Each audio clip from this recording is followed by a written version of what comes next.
This is Matthew Smaldon for the Soldiers of Oxfordshire Museum. The date today is the 11th of July 2013. I shall be speaking with Jo Lewington in Bampton. We shall be discussing her experiences regarding prisoners of war, where she lived in Croydon in Surrey after the Second World War. So to start, can I just ask when and where you were born? I was actually born in Croydon, but I moved to Yorkshire and the war broke out when I was in Yorkshire and then back to Croydon. So I was in Croydon 8 years old, something like that, when the war finished, yes. And can I ask when you were born? 1937. Thank you. With regards to your experiences during the war, you said that you were moved away to Yorkshire. Yes. You returned then at the end of the war? No, it was a little bit before, because I remember raids. I can remember the woods around us being on fire with incendiary bombs, and one of the kids' games, as I remember, was going out and collecting the shrapnel the next day, and nobody worried about it, and going and collecting spent incendiary bombs and all this kind of thing. Nobody thought anything about it. I mean, nobody said, don't do that, it's dangerous. We just, but that was good fun. And then part of the game was, did that happen around here?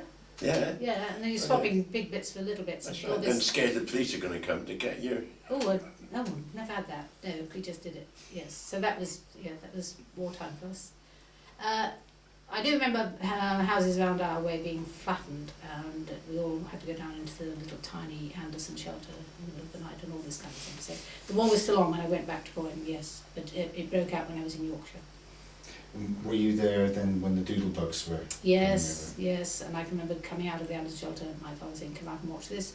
Seeing a doodlebug going over and Spitfires circling it and attacking it, because I think they were aiming at London, and if they overshot or didn't go far enough, they could be downed in the countryside to do less harm. Yes, certainly can remember that. Remember the sound of them, yeah. And then the V1 or 2s coming out later, yes, remember that too. Not scared, not scared. My parents must have been really calm, because as children we weren't scared at all, no.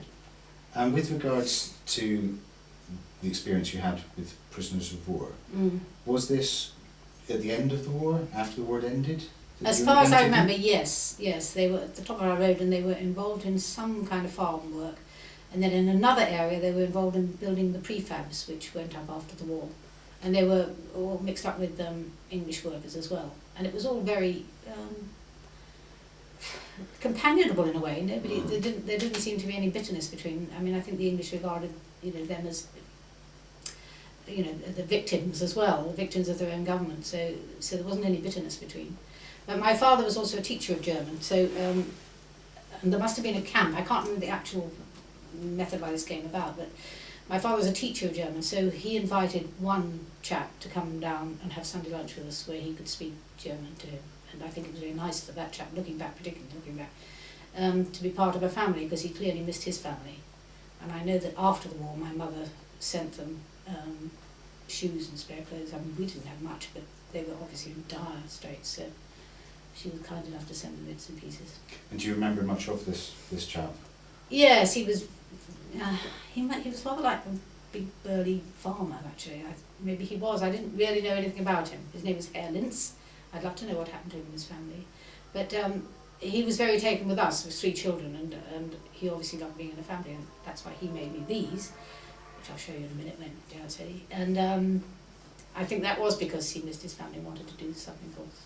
Yeah. And so was there a camp in the area?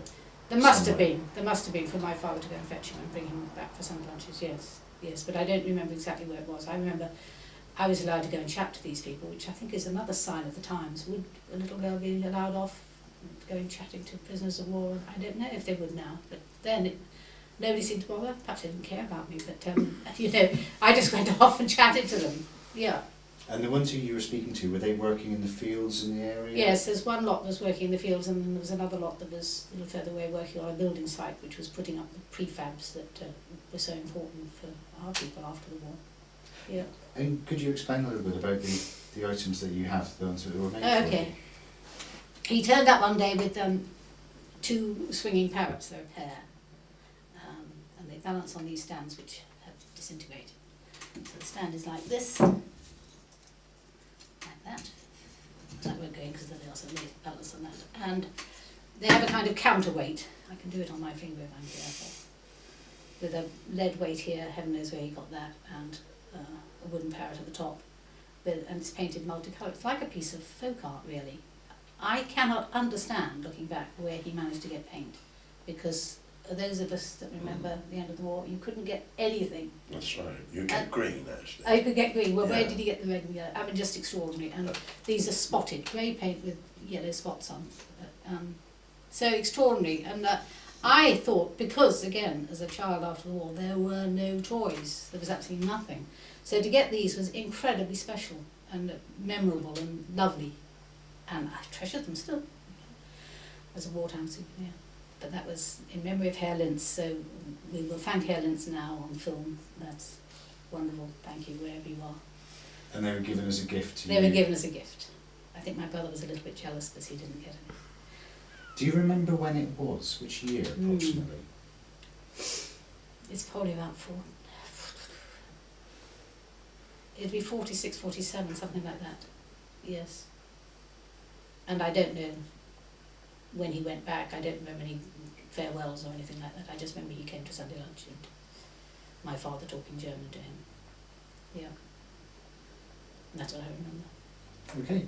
Okay. Well, thank you very much. Okay. Thank you.